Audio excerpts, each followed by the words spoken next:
नमस्कार दोस्तों। आज मैं आपको सूर्य ग्रहण के संदर्भ में कुछ मुख्य बातें बताऊंगा तथा वह सभी उपयोगी बातें आपको सूर्य ग्रहण को जहां एक और समझने में मदद करेगी, वहीं इसके बारे में फैलाई हुई भ्रांतियों को कम करने में भी सामाजिक मदद मिलेगी। वीडियो देखने से पहले अगर आपने मेरे चैनल को सब्सक्राइब ना करा हो तो सब्सक्राइब कर लें तथा कमेंट बॉक्स में अपनी राय अवश्य दें। अब आते हैं सूर्य ग्रहण पर। क्योंकि यह वीडियो बड़ा लंबा है, इसलिए इस वीडियो को मैंने दो भागों में बनाया है।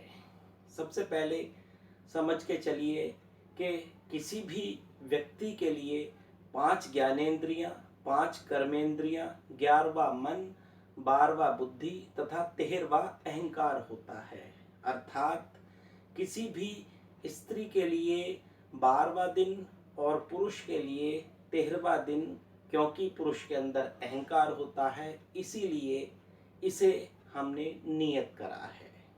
एक बात और समझने की है कि ग्रहण हमेशा अहंकार को लगता है, इसीलिए सूर्य ग्रहण अमावस्या को जब सूरज पावरफुल होता है तथा चंद्र ग्रहण हमेशा पूर्णमासी को, क्योंकि पूर्णमासी के दिन चंद्रमा अत्यंत पावरफुल होता है।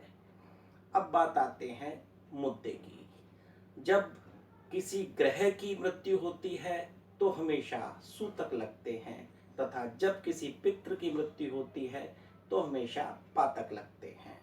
सबसे पहले जो समझने वाली बात है वह यह है कि स्त्रियों को सूर्य ग्रहण के दोष का प्रभाव लगभग ना के बराबर पड़ता है। दूसरी मुख्य बात वह यह है कि अगर कोई व्यक्ति जिसकी कुंडली में ग्रहण दोष अथवा पितृ दोष है, उसे ग्रहण का अधिक बुरा प्रभाव पड़ता है। तीसरी बात गर्भवती स्त्रियों के लिए है, अगर उनके गर्भ में संतान मेल अर्थात पुत्र संतान है तो उन्हें ग्रहण का अत्यधिक बुरा फल मिलता है। इसी प्रकार अगर उनको कोई भी गर्भवती तीसरे से लेकर 7वें महीने तक गर्भ में है तो उसको भी सूर्य ग्रहण का बुरा प्रभाव मिलता है।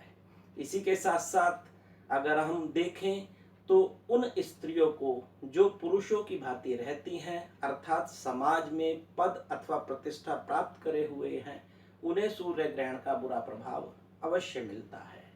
इसी के साथ साथ सूर्य ग्रहण का हमेशा उस व्यक्ति को सबसे बुरा प्रभाव मिलता है जो उस फैमिली का हेड होता है। इसी प्रकार उन राजनेताओं को जो हमेशा सत्ताधारी हैं, उनमें सूर्य ग्रहण का सबसे पहले बुरा प्रभाव देखा जाता है। विपक्ष के लोगों को सूर्य ग्रहण का इतना बुरा प्रभाव नहीं प्राप्त होता। इसी प्रकार अगर कोई व्यक्ति सरकारी नौकरी में है तो उसे ग्रहण का बुरा प्रभाव मिलेगा, लेकिन अगर कोई व्यक्ति प्राइवेट नौकरी में है तो उसे ग्रहण का प्रभाव नहीं मिलता।